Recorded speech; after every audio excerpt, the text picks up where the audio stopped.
As I said at the top of the program, we're going to focus this week on racial equity in education. Our first guest today burst onto the national and international stage in May of this year when his poetic commencement address at the Harvard Graduate School of Education went viral. Here's a clip. At the core, none of us were meant to be common. We were born to be comets, darting across space and time, leaving our mark as we crash into everything. A crater is a reminder that something amazing happened right here, an indelible impact that shook up the world. Are we not astronomers searching for the next shooting star? I teach in hopes of turning content into rocket ships, tribulations into telescopes, so a child can see their true potential from right where they stand. And injustice is telling them they are stars without acknowledging the night that surrounds them. Injustice is telling them education is the key while you continue to change the locks. Education is no equalizer. Rather, it is the sleep that precedes the American dream. So wake up, lift your voices until you've patched every hole in a child's broken sky. Wake up, every child, so they know of their celestial potential. I've been the black hole in a classroom for far too long, absorbing everything without allowing my light to escape. But those days are done. I belong among the stars, and so do you. And so do they.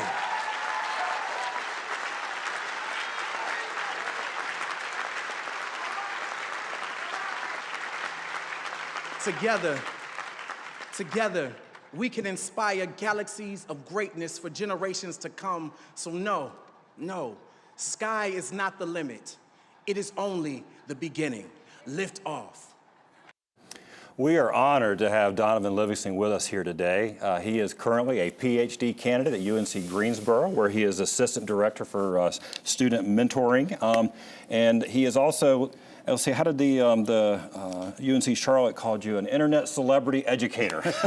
So you've got a lot. Thank you for being here today, Donovan. Thank you for having me so much. I'm glad to be here. All right, well, that clip we just showed, that whole video has been viewed 13 million times since May. I mean, that's unreal, Yes. right? Yeah, it's still surreal to really think about how far the speech has come since I wrote it in my notebook and performed it on stage that afternoon. But I'm grateful for being able to extend the conversation about race and equity in education and what that looks like. Well, I do want to talk a little bit about that, about your path. I mean, you and I are both from Fayetteville. Oh, yeah. Which is yes, great. Sir. But you Fayetteville, UNC Chapel Hill, then Columbia, then Harvard. Yep. So you haven't been doing a lot in the last few years.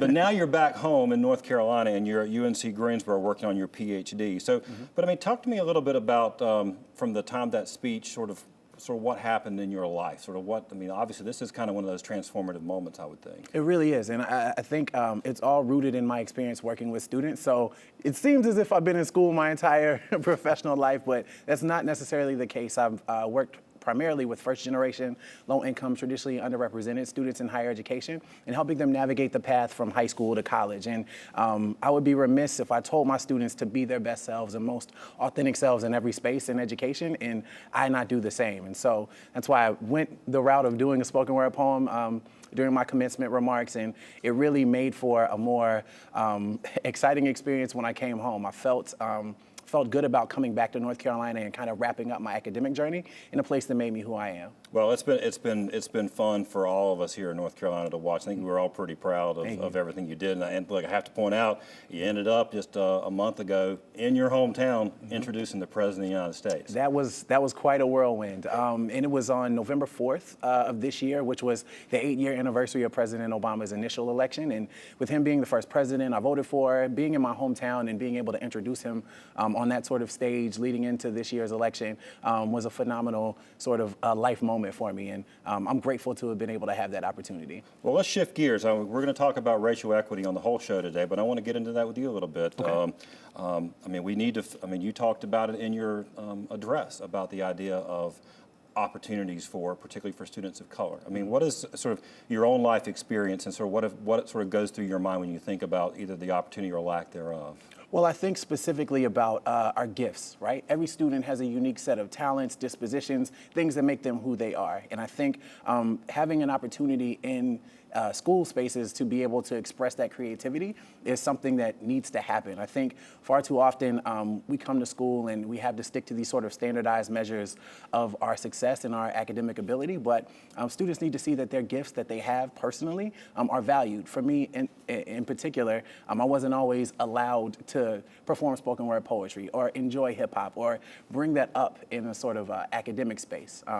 For whatever reason. And I feel like if students have that opportunity to see their gifts mirrored in the classroom, I think it can make for a more equitable experience. And there's some structural issues, and we can talk about that too within just education and really in society in general, but you've talked a lot about just one teacher.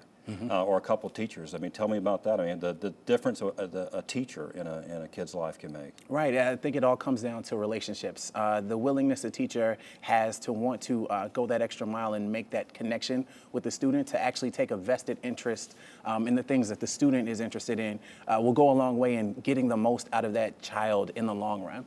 Now, we are going to talk about in the next segment things like discipline disparity, overrepresentation in special ed classes for students of color.